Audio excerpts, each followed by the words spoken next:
শুভ সকাল বন্ধুরা, মিষ্টিস ফ্যামিলির একটি নতুন ব্লগে তোমাদের সবাইকে ওয়েলকাম। আশা করছি তোমরা সবাই ভালো আছো আর আমিও ভালো আছি। কাছে দূরে যে যেখান থেকে আমার ব্লগটা দেখছো, আমাকে অনেক ভালোবাসা দিচ্ছ, তাদের সবাইকে অনেক অনেক ধন্যবাদ। তোমরা আমার ব্লগগুলো ভিডিওগুলো এভাবে দেখো, আশা করছি তোমাদের ভালো লাগবে। তো এখন থেকেই আমি তোমাদেরকে সাথে নিয়ে আজকে আমার ব্লগটা শুরু করছি। সকালে ঘুম থেকে ওঠার পরে ফ্রেশ হয়ে ঠাকুর প্রণাম করেছি, তারপরে আস্তে আস্তে সব ঘরের জানলা টাল্লাগুলো খুলে দিয়ে এখন অন্য অন্য কাজের দিকে এগিয়ে যাচ্ছি। ঘরটা ঝাড় দেবো, তো তাই ভাবলাম আগে জামা কাপড়গুলো তুলে নিই, নাহলে ধুলোগুলো না আবার জামা কাপড়ে গিয়ে লেগে যাবে। সেই জন্য জামা কাপড়গুলো আগে তুলে নিলাম আর এখন ঘরটা ঝাড় দিয়ে দেবো।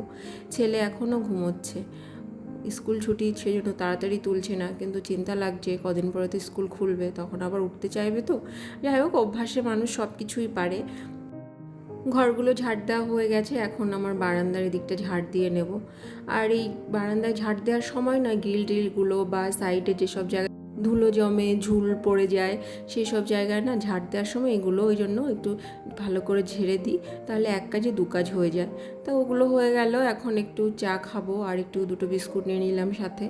চাটা খাওয়া হয়ে গেছে, তারপরে গিয়ে ছেলেকে ঘুম থেকে তুলেছি। সকালে অনেকটা কাজ না ছেলে ঘুমিয়ে থাকতে থাকতে সেরে নিই। বাড়িতে বাচ্চা থাকলে অনেক ভেবেচিন্তে সব কিছু ম্যানেজ করে করতে হয়। ওই জন্য ছেলে যখন ঘুমোয় বা ছেলে যখন খেলায় ব্যস্ত থাকে, তখন যতটা পারি, যে কাজ পারি এগিয়ে নিয়ে যাওয়ার চেষ্টা করি, মানে করে ফেলি আর কি। সেই জন্য ছেলেকে ঘুম থেকে তোলার পর ব্রাশ করে দিয়েছি, এখন একটু বিছানাটা ভালো করে সেট করে নেব, তারপরে গিয়ে ওকে খাওয়াবো। আস্তে আস্তে তো ও বড় হয়ে যাবে, তারপর নিজেই সব কিছু একা একা খেতে পারবে, সব করতে পারবে। কিন্তু যতদিন ছোট আছে না, ততদিন যেন একটা খুব সুন্দর সময় কাটাচ্ছে ওর সঙ্গে। সমস্ত কাজের মধ্যে আমার ছেলের সঙ্গে কাটানো মুহূর্তগুলো না আমাকে যেন আলাদা একটা এনার্জি এনে দেয় সব কাজ করার জন্য। একটা বাচ্চা থাকলে সেই ঘরটা পুরো পরিপূর্ণ হয়ে যায়। বাচ্চার হাসি, বাচ্চার দুষ্টুমি, বাচ্চার সব কিছুই একটা পরিবারের প্রত্যেকটা মানুষকে পুরো মাতিয়ে রেখে দেয়। যাই হোক, তারপর আমার টিফিন করা হয়ে গেছে। আজকে আর ঘরের টিফিন করিনি, বাজার থেকে কিনে আনা হয়েছিল সেটাই করেছি। তারপরে ভাবলাম যে অন্য কাজে যাওয়ার আগে যে জামা কাপড়গুলো সকালের দিকে তুলে রেখেছিলাম না, ওটা সোফাতেই পড়েছিল, তাহলে ওটা এখন ভালো করে ভাঁজ টাস করে রেখে দিই, না হলে এটা পড়েই থাকবে, অন্য কাজে ব্যস্ত হয়ে যাবো, এটা আর করাই হবে না। কালকে সন্ধ্যার দিকে আমি আর ছেলে একটু বেরিয়েছিলাম, তো আমাদের দুজনের জুতোগুলো বাইরেই ছিল, তাই ওগুলো এখন ভালো করে মুছে টুছে এখন এই শু র্যাকটায় রেখে দেবো। এই শু র্যাকটা না মিশো থেকে কিনেছিলাম, বেশি দাম না, কিন্তু খুবই ভালো হয়েছে জিনিসটা। হয়ে গেছে 3-4 মাস, কিন্তু দেখো এখনও ভালোই আছে, মানে দাম যা সেই হিসাবে যথেষ্ট ভালো। জানি না কতদিন চলবে জিনিসটা, কিন্তু দেখতে ভালোই লাগছে আর অনেক কাজের জিনিসটা। তোমাদের সঙ্গে কথা বলতে বলতে এক এক করে দেখো অনেক কাজ সকাল থেকে করে নিয়েছি। আজকে ভাবলাম ক্লিনিংয়ের কাজ, অন্য কিছু করব না, প্রত্যেকটা ঘরের এই জানলার যে কাচের এই শাটারগুলো আছে না, সেগুলো একটু পরিষ্কার করে দিই। আমাদের ঘর বাড়ি যদি আমরা সুন্দরভাবে রাখতে চাই, গুছিয়ে রাখতে চাই, পরিষ্কার পরিচ্ছন্ন রাখতে চাই, তার জন্য ঘরের প্রত্যেকটা কোণা কোণা পরিষ্কার রাখতে হবে, কিন্তু সেটা তো একদিনে সম্ভব নয়। ওই জন্য এক এক দিন এক একটা জিনিস যদি পরিষ্কার করে রাখি, মানে ক্লিনিং ডাস্টিং এগুলো করি, তাহলে দেখবো মোটামুটি ঠিকঠাকভাবে সব কিছুই আছে। সংসারে তো অনেক কাজ থাকে, প্রত্যেকটা কাজের সঙ্গে সঙ্গে এই সব কাজগুলো আমাদের করতে হবে। কেন বলো তো, না হলে কি হবে যে একটা দিক করছি আর আরেকটা দিক ফেলে রাখছি, তাহলে তো সুন্দরভাবে সব কিছু করা হবে না, না আর গোছানোও থাকবে না, জিনিসটা দেখতেও ভালো লাগবে না। ভালোবাসা, যত্ন, আদর সমস্ত কিছু যেমন মানুষের সঙ্গে আর একটা মানুষের সম্পর্ক ভালো রাখে, তেমনি সংসারটাও তেমনি, সংসারকেও ভালোবেসে আদর যত্নে সাজিয়ে গুছিয়ে সুন্দর করে রাখতে হবে। এই বলগুলো দিয়ে স্কুল লাইফে আমরা খেলা করতাম, আর এখনও পাওয়া যায়, এখন আমার ছেলের জন্য কিনেছি। এগুলো জলের মধ্যে রাখলে ফুলে কত বড় হয়ে যায়, ছেলে এগুলো দিয়ে খেলা করে, তাই কটা বল ছোট ছিল সেগুলো আবার জলের মধ্যে রেখে দিলাম, দেখবো কালকের মধ্যে অনেকটা বড় হয়ে গেছে ফুলে। সকালের দিকে উপরে যা কাজকর্ম থাকে সব কিছু করা হয়ে গেছে, এখন চলে এসেছি কিচেনে। সবার আগে এসে ভাতটা বসিয়ে দিলাম।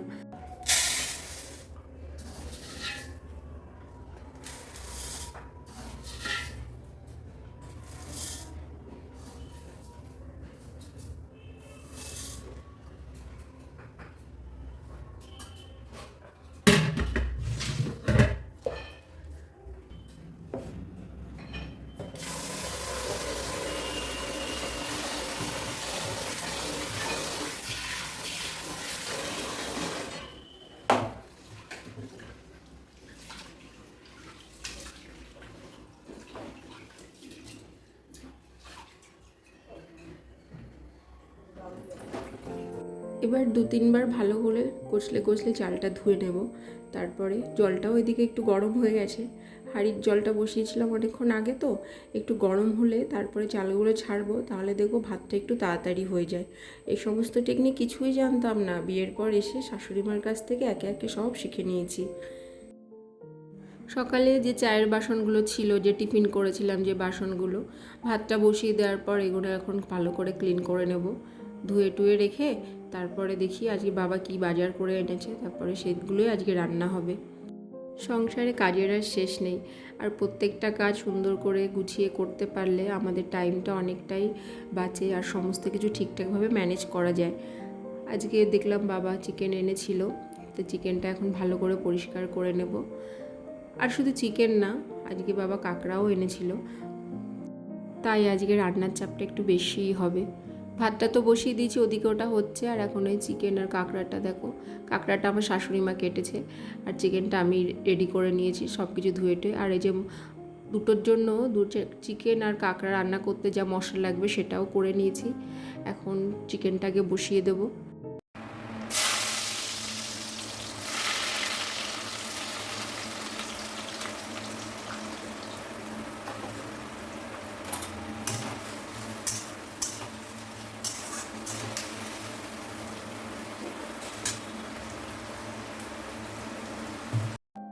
চিকেনটা আমি, ছেলে, বাবা খাবো, মা আর আমার হাজব্যান্ডও খাবে, কিন্তু এই যে কাঁকড়া সেটা আবার বাড়িতে সবাই খায় না। কাঁকড়াটা আমার শাশুড়ি মা আর আমার হাজব্যান্ড খাবে।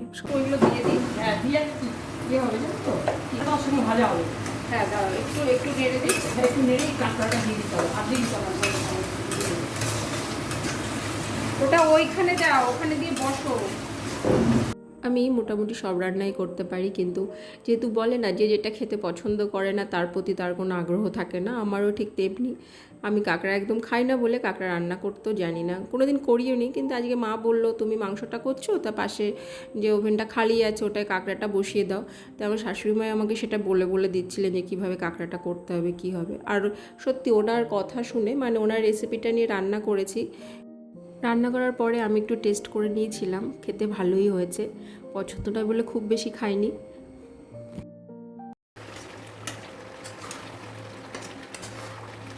আমার রান্নাবান্না সব কমপ্লিট হয়ে গেছে। এবার এই লিচুগুলো কালকে বিকালে আনা হয়েছিল, কিন্তু দেখো কেমন কালো হয়ে গেছে একটা দিনের মধ্যে। আর লিচু না আমার ভীষণ পছন্দের একটা ফল, কিন্তু এগুলো তো সবসময় পাওয়া যায় না। কটা লিচু নিলাম খাওয়ার জন্য, তারপর ওপরে চলে এসেছি।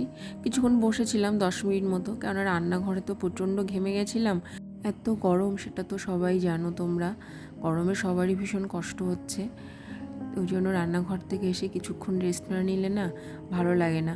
তারপরে ছেলেকে স্নান টান করিয়ে দিয়ে ওকে জামা কাপড় পরিয়ে দেওয়ার পরে আমিও স্নানটা করে নিয়েছি।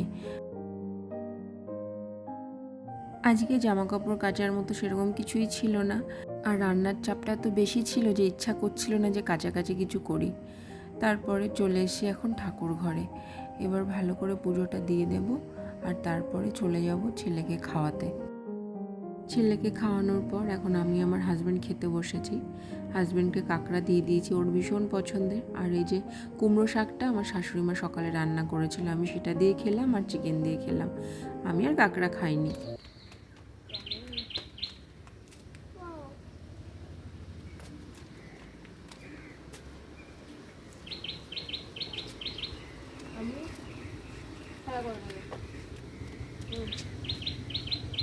হচ্ছে পারছিস না?